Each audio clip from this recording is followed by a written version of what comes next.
I don't understand that. I suppose it's physics. This is Sportscentre.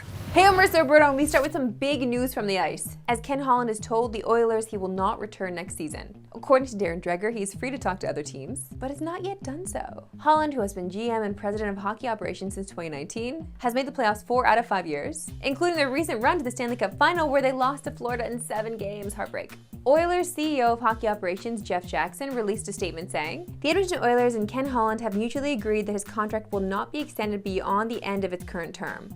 Over the past 5 seasons as general manager, Ken has not only built the Edmonton Oilers into one of the NHL's best teams, but he has also established a deeply rooted foundation of success and a culture of winning that will continue well into the future. Thanks in large part to Ken's outstanding work, Edmonton has become a destination city for players around the National Hockey League. We wish Ken, Cindy, and his entire family the very best and thank him for his leadership and contributions to the Oilers organization and the city of Edmonton." That was a very lengthy way to say thank you, but honestly, it was nice. After an unreal group stage at the Euros, we finally have a couple days to catch our breath. And by catch our breath, we mean dive deep into this bracket and start looking ahead to the knockouts. We touched on it yesterday, but it needs to be stated again. One side of this bracket is an absolute gauntlet, and not so much on the other side, as one of the Netherlands, Romania, Austria, or Turkey will be in the semi-final. And if you would have said that before the tournament, well, not many would believe you.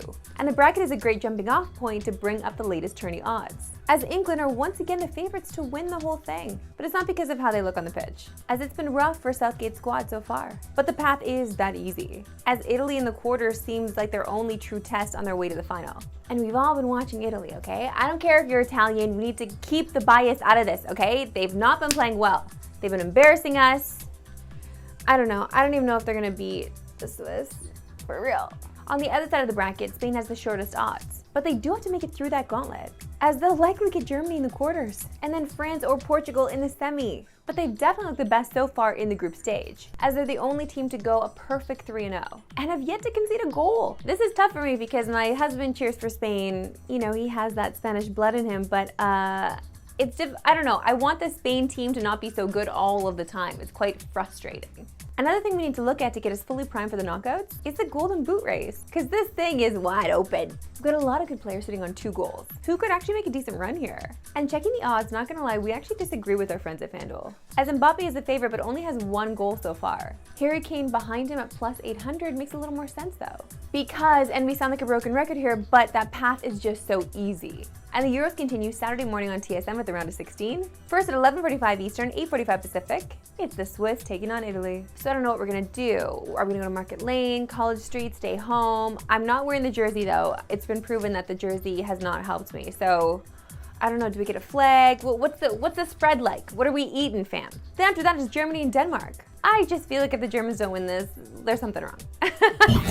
Time now for the CFL preview powered by FanDuel. And Canada Day weekend kicks off in the CFL tonight with an exciting clash between the Lions and Elks. The Lions are given 7.5 in this one, and despite the Elks' 0-3 start, they've lost all 3 games by a combined 14 points, including back-to-back 3-point losses. That said, they've allowed the 2nd most points in the league, and they're facing a high-flying attack tonight. Heading into week 4, the Lions have the league's leading passer, rusher, and receiver. Alex Hollins is the guy we want to focus on in particular, because last season he had just 2 games over 90 yards. In this season, he's done that 3 times in 3 games, including 215 in the win against the Bombers. So over 89.5 in this game is a great play. And sticking with wideouts, Dylan Mitchell is someone to keep an eye on the Edmonton side. He has 274 yards this season, which is more than halfway to his total from 2023. And with a total of 68.5. It's worth sprinkling that on a player who's hit that twice in 3 games. And he's gone over 60 in all of those games. And you can watch the Elks and Lions tonight on TSN. Coverage begins at 9:30 Eastern, 6:30 Pacific. Time now for my favorite segment and yours, We Love Sports Today. Why we love sports today. And honestly, if you don't love a jet ski, then what are you even doing with your life? Although, sometimes I don't like jet skis because you get, like, all your legs get wet. I'm not a water person.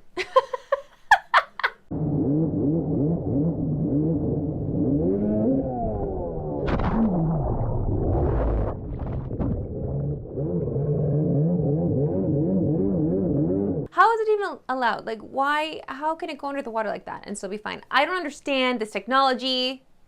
Okay, so wait, maybe I don't like jet skis. Well, maybe I will after this one. Because we started looking around this guy's page and you know it's gonna get even crazier. Because he's got a dog riding his jet ski.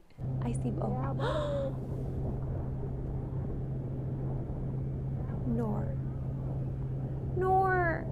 the dog like this? You're so good, bud.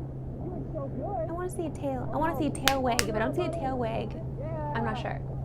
Oh, yeah. Otherwise, it's just me scared out there in the jet ski.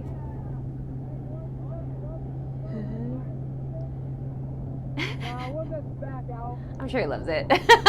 I'm sure he loves it. And speaking of dogs, we love a good dog race. But check out this one in the purple, really using its size to get physical. Ready, go! Here come the doggies, and this time it's a fair start, Huckleberry. Holy cow!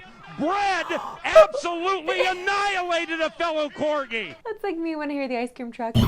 Now joined by Wesley Chang in the bar down room. Look at us sitting down. Look at us, right on. Right? Chatting Luxurious. about WNBA, just hanging out, eating apps later, off camera. We got to talk about Caitlin Clark, okay? She's 18 games into her rookie season. So we got to talk about Rookie of the Year because she's minus 600 with Angel Reese at plus 400. So how are we feeling? Well, look, she's been a lock pretty much since she was announced as the first overall pick, so I don't think there's any surprises there. When Cameron Brink was still playing, I think that was a pretty legitimate threat, but season-ending injury, tough for her. It was always going to be Clark's award, but I think we got to give Angel Reese her flowers. Like, she wasn't in the mix. She was like 25-1 to win this thing at the beginning of it. But with this double-double streak that she's been putting together, I think she's starting to get a little bit more love. Even though if you look on social media, not a lot of positivity when it comes to Angel Reese, but her production speaks for itself. I don't think she'll ultimately get there, but this is professional sports. Anything can happen. Clark, don't want to say it, knock on wood, one injury away, then Angel Reese is flat out guaranteed going to win it if Clark is not in the running. Wait, so who are you putting your money on? I'd still put my money on Clark, but just like I wouldn't do it right now because it's minus 600. Like I'm not getting any money back for that. But like I said, from day one, it was always supposed to be hers. Right, of course. Finally, the Aces and Liberty are the juggernauts of the W as per usual, but not as much as last year. Yeah, like last year, they had a market up on FanDuel. Yeah. It was minus 550 for one of those two teams to win it all. Okay. The field was like plus 390. You're not going to see that bet this year. Absolutely not. So, like, credit to the Liberty. Second season of them being a super team. They're kind of putting it together right now, but they lost the Commissioner's Cup just now to the Minnesota Lynx. They're coming up. Connecticut's been really strong. Even Seattle Storm, they're having a bounce back year. The other note is the Aces, they're the ones who are on pace or have an opportunity to three-peat. But they've been stumbling. They're only a few games above 500.